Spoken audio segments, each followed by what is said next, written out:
Good afternoon बच्चों। हाँ तो बच्चों, हमने अपनी जो पिछली कविता है वो पहली कविता आपकी पाठ्य पुस्तक है हिंदी की, उसकी अपन ने करी थी हम पंछी उन्मुख गगन के।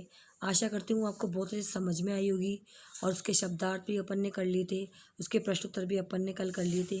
तो आज मैं आपका नया पाठ लेने जा रही हूँ। ठीक है, शुरू करते हैं नया पाठ। इस पाठ में भी मैं आपके जो 11वां पाठ ले रही हूँ। ठीक है, इसमें रहीम के दोहे हैं, वो आज हम अच्छे से समझेंगे।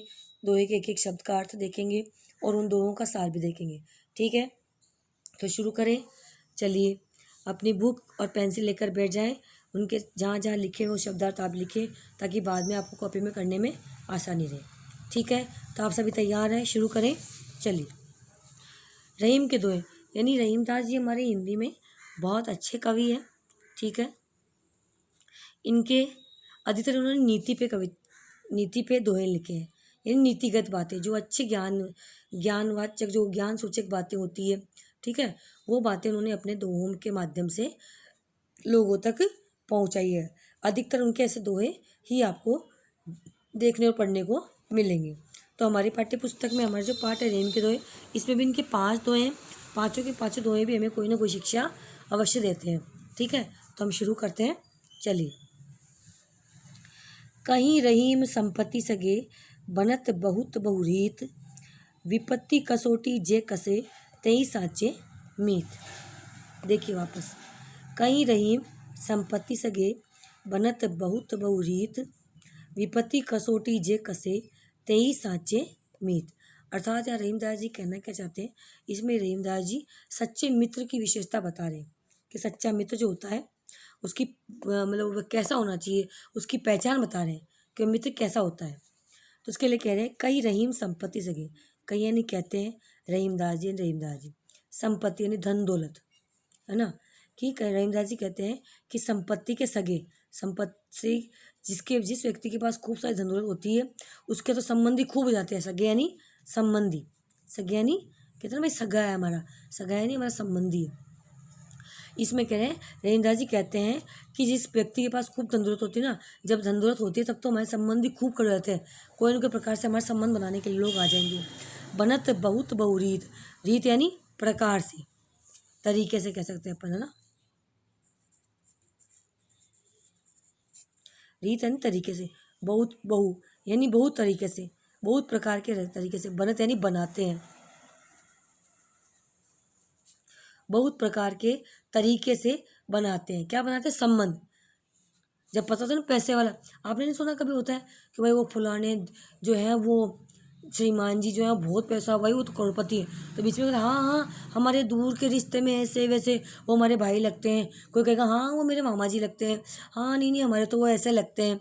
हम मतलब होता है, इंसान की फितरत में होता है, उसके व्यवहार में होता है, उसकी प्रवृत्ति में ऐसा होता है कि जब पैसे वाला व्यक्ति होता है ना, उससे तो सभी लोग रिश्ता बनाना चाहते हैं, उससे संबंध बनाना चाहते हैं। तो यही चीज़ में रहीमदास जी कह रहे हैं कि कई रहीम संपत्ति सगे, कि जिसके पास धन दौलत होती है तो उससे तो सभी लोग सगे यानी संबंध बनाते हैं, बहुत प्रकार से और बहुत तरीके से, कई तरीकों से लोग उससे अपना रिश्ता बना लेते हैं, संबंध बता देते हैं।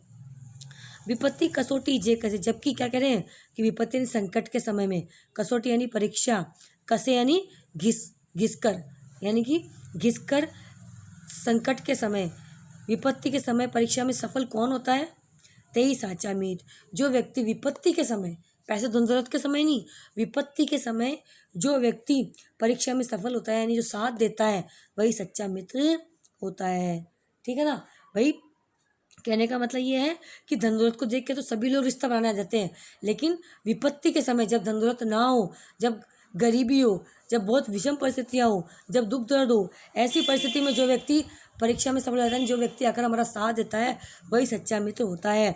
ऐसा ही मित्र को सच्चा जानना चाहिए। ठीक है, ये आपका पहला दोहा हुआ। चलिए दूसरे में चलते हैं। अब दूसरा क्या कह रहा है, देखो, जाल परे जल जात बही, तजी मीनन को मोह, रईमन मछली नीर को, तऊ न छाड़ती चू। अब देखो, इसमें बता रहे हैं प्रेम का महत्व बताया कि जो व्यक्ति किससे प्रेम करता है तो वो प्रेम में किस हद तक चला जाता है, वो उस प्रेमी के लिए क्या नहीं कर सकता।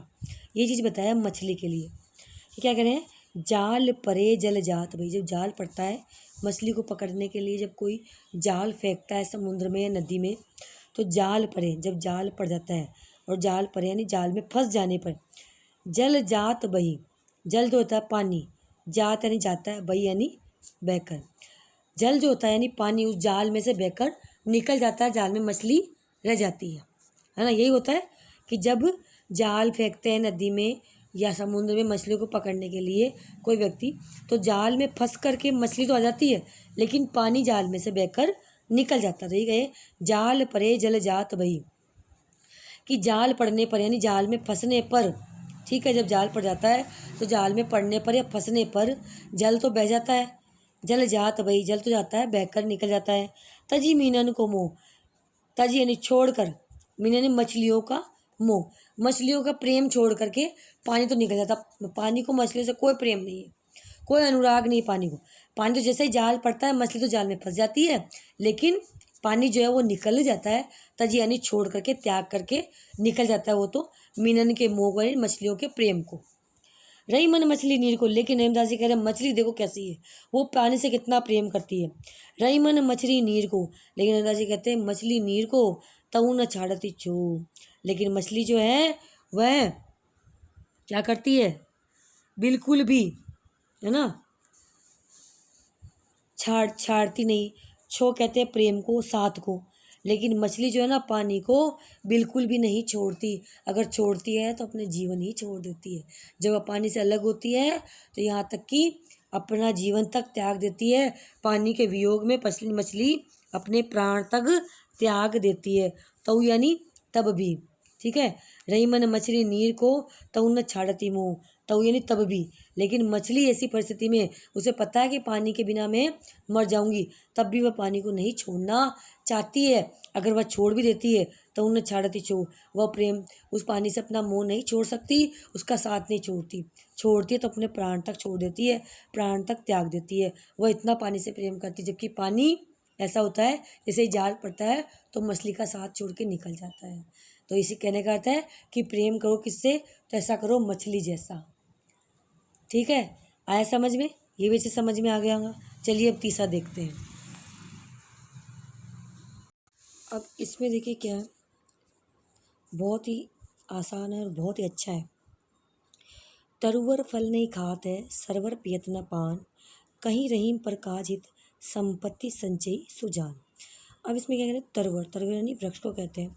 फल तो फल होते ही नहीं है, नहीं खाते हैं, नहीं खाते हैं। कभी भी वृक्ष अपने ऊपर लगने वाले फलों को नहीं खाते। कभी सुना आपने कि आम के पेड़ पे आम लगे, आम वो पेड़ खुद ही खा गया? ऐसा नहीं होता, वो हमारे लिए लगते हैं और हमारे लिए काम में आते हैं। ठीक है। सरवर पियत न पान, सरवर यानी सरोवर, तालाब, ठीक है। वह पीता है न कभी भी नहीं पानी, अपना सरोवर तालाब अपना पानी स्वयं नहीं पीता।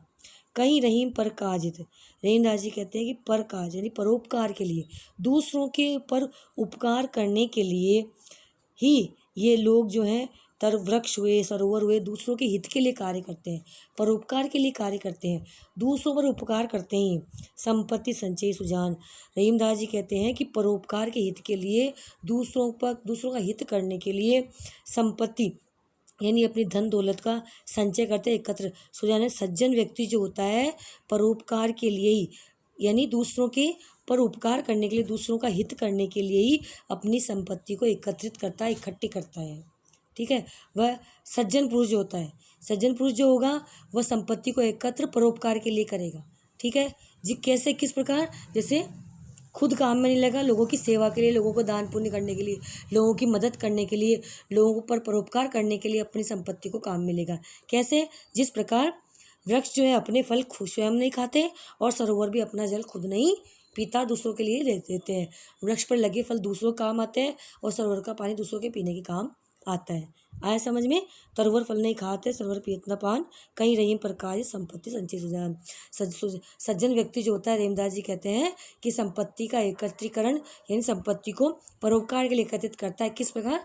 जिस प्रकार वृक्ष जो है अपने फल स्वयं नहीं खाता, दूसरों के लिए ही उस पर फल लगते हैं, दूसरों परोपकार के लिए, और सरोवर भी कभी अपना पानी स्वयं नहीं पीता, वो दूसरों के लिए ही अपने पानी को एकत्रित करके रखता है। ठीक है, आगे अच्छे समझ में। चलिए आगे चौथा क्या कह रहा है, देखो। चौथा विशेषता बता रहा है इसमें, जो धनवान व्यक्ति होता है ना, धनी पुरुष, उनके बड़प्पन की बात, कि जब धनी पुरुष गरीब हो जाता है तो फिर भी उसकी जो बड़ी बड़ी बातें होती ना, वो जाती नहीं है। अगर एक बार धनवान व्यक्ति गरीब हो जाता है, निर्धन हो जाता है, तो उसके जो मन के भाव होते हैं, मन के विचार जो धनवान वाले, वो निकलते ही निकलते हैं। ये बात इसमें कही गई है। कैसे? अब देखिए कैसे। थोते बादर कुंवार के जो रहीम गहरात, धनी पुरुष निर्धन भय करे पाचली बात। थोते बादल, थोते कहते हैं पानी रेत को, तो थोती ये चीज़, यानी उसमें वो चीज़ नहीं है। तो थोते बादल, बादल यानी बादल, बादल, थोते बादल का मतलब उसमें पानी नहीं है, पानी रहित बादल। कुंवार के, कुंवार एक हिंदी का महीना होता है जिसमें बरसात नहीं होती, केवल खाली बादल होते हैं, ऐसे उमड़ घुमड़ करके शोर करके गरज के चले जाते हैं, लेकिन बरसात नहीं होती है। अभी तो जैसे बारिश का मौसम चल रहा है, अभी तो जो बरसात बादल गरजते इसका मतलब बरसात होगी। लेकिन कई बार जब ये अश्विन के बाद में जब महीने में आते हैं ना, वो कुछ ऐसे बादल होते हैं बीच बीच में आते हैं जो केवल गहराते यानी उमड़ते रहते हैं, घटाघोर हो जाता है आकाश में, लेकिन गरज के चले जाते हैं, लेकिन बरसते नहीं है। तो वही चीज़ कह रही है, थोते बादल कुंवार के जो रहीम गहरात। रहीमदास जी कहते हैं कि जिस प्रकार थोते बादल, खाली बादल, बिना पानी के बादल जो है कुंवार के महीने में आकर के ऐसे ही उमड़ घुमड़ के चले जाते हैं, शोर मचा के गरज के चले जाते हैं, लेकिन वो पानी के बिना होते हैं, उनमें पानी नहीं होता, इसलिए बरसते नहीं है। ठीक है। इसी प्रकार से धनी पुरुष होता है, जब वो निर्धन हो जाता है तो करता, वो भी अपनी पिछली बातें बड़ी हाँकता रहता है, बोलता रहता है, जबकि उसके पास पैसा नहीं है। जिसको यानी बादलों के पास, कुंवार के बादलों के पास पानी नहीं है, केवल गरजते रहते हैं, गिराते रहते हैं, उमड़ते घुमड़ते रहते हैं, लेकिन इनके पास पानी नहीं है। उसी प्रकार जो धनी पुरुष होता है, जब वो निर्धन हो जाता है तभी वो धनी पुरुषों जैसी बातें करता है, बड़ी बड़ी डींगे हाँकता है, जबकि उसके पास धन अब नहीं है। ठीक है। ये चीज़ इसमें कही गई है कि धनवान पुरुष जब एक बार निर्धन हो जाता है, कभी कभार जिंदगी में मान लो धंधे में व्यापार में घाटा लग जाए, तो वह धनवान से गरीब हो जाता है।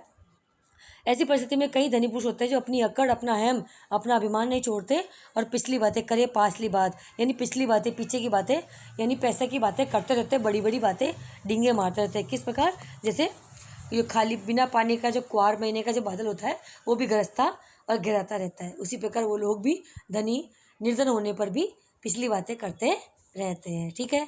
आया समझ में ये भी? चलिए अंतिम वाला पाँचवा देखिए क्या कहता है।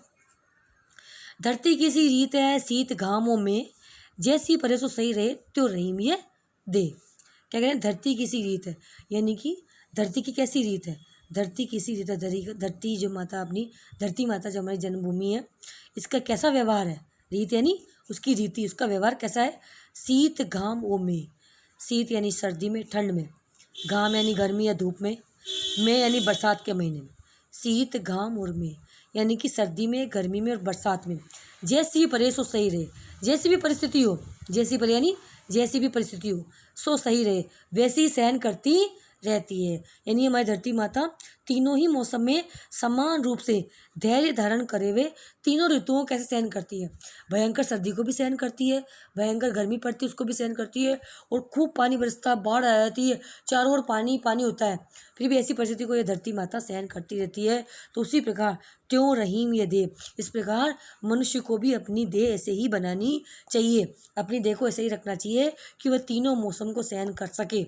सर्दी, गर्मी, बरसात के तीनों मौसम को हमारा शरीर, हमारा देह सहन कर सके, सही रहे, सही करे, सहन कर सके। ऐसा ही हमारा भी शरीर होना चाहिए। जिस प्रकार इस धरती माता का व्यवहार है, वैसा ही हमारा भी शरीर, हमारी देह यानी शरीर, हमारा शरीर भी वैसा ही व्यवहार करना चाहिए, हमारा शरीर भी वैसा होना चाहिए। धैर्य रख करके तीनों ऋतुओं को सहन करना चाहिए, यानी धैर्य रख करके हर परिस्थिति को, तीनों ऋतुओं का मतलब है सर्दी, गर्मी, बरसात, यानी अच्छा समय, बुरा समय, सामान्य समय, जैसा भी आए, हर समय को, हर परिस्थिति को हमारा शरीर भी, हमारा ये शरीर, हमारा जीवन भी, ये जो हमारी देह है ना, देह है हमारा शरीर, ये भी सहन कर सके। जैसे धरती तीनों ऋतुओं को बराबर रूप से धैर्य रखकर सहन करती है, जैसी भी परिस्थिति हो हमारी ये धरती माता सहन करती है, वैसे भी हमारे देह को भी जैसे भी परिस्थितियों से सहन करना आना चाहिए। मेरे देह का व्यवहार भी ऐसा ही होना चाहिए। आया समझ में? चलिए एक बार पांचों को वापस देख लूँ। पहले में उन्होंने कहा है कि सच्चा मित्र तो वो होता है जो विपत्ति के समय काम आए, ये नहीं कि पैसा देखकर नए नए रिश्ते बनाता फिरे। ठीक है। इसमें रविंद्र जी ये कह रहे हैं। दूसरे में रविंद्र जी कहते हैं कि प्रेम करना हो तो जल मछली ऐसा करना चाहिए जो पानी से कितना प्रेम करती है कि उसके बिना उसे बिछुड़ते ही अपने प्राण त्याग देती है, जबकि पानी जाल में फंस, मछली के फंसते उसको छोड़ के चला जाता है। मछलियों को छोड़ देता है, जबकि मछली जैसे ही पानी से अलग होती है तो अपने प्राण त्याग देती है। यानी मछली का प्रेम निस्वार्थ प्रेम होता है, उसके बिना प्राण भी छोड़ देती है। तीसरे में क्या कह रहे हैं कि हमेशा परोपकारी जो व्यक्ति होता है वह अपनी संपत्ति का संग्रह परोपकार के लिए इकट्ठी करता है। सज्जन पुरुष अपनी संपत्ति का संचय जो है परोपकार के लिए इकट्ठा करता है। कैसे? जिस प्रकार तरुवर अपने यहाँ पर फल लगाते हैं दूसरों के लिए, और सरोवर जो है अपने यहाँ पर पानी को सुरक्षित रखता है दूसरों के लिए। चौथे में कहा है कि धनी पुरुष गरीब होने पर भी बड़ी बड़ी डींगे मारता है, अपने वो धनी वाले जो है व्यवहार को नहीं भूलता, गरीब होने पर भी वह बड़ी बड़ी बातें करता है। कैसे? जैसे कुआर महीने के थोते बादल होते हैं, बिना पानी के बादल उमड़ते घुमड़ते गरजते रहते हैं, वैसे ही। और अंत वाला 5वें वाले में एक आ गया कि धरती की कैसी रीत है, धरती का व्यवहार कैसा है कि वह सर्दी गर्मी बरसात को बराबर रूप से धैर्य रखकर सहन करती है, अर्थात वह हर परिस्थिति में हर चीज़ को सहन कर लेती है। वैसे ही मनुष्य का देह होना चाहिए, रहीमराज जी कहते हैं वैसे ही मनुष्य की देह होनी चाहिए जो हर परिस्थिति को सहन कर सके। ठीक है, आया समझ में? आशा करती हूँ आपको सारे पाँचों के पाँचों 2 चीज़ समझ में आ गए होंगे। मैं इसके आपको शब्दार्थ की फ़ोटो भेज देती हूँ, जिसे आप अपनी नोटबुक में ज़रूर कर लीजिएगा।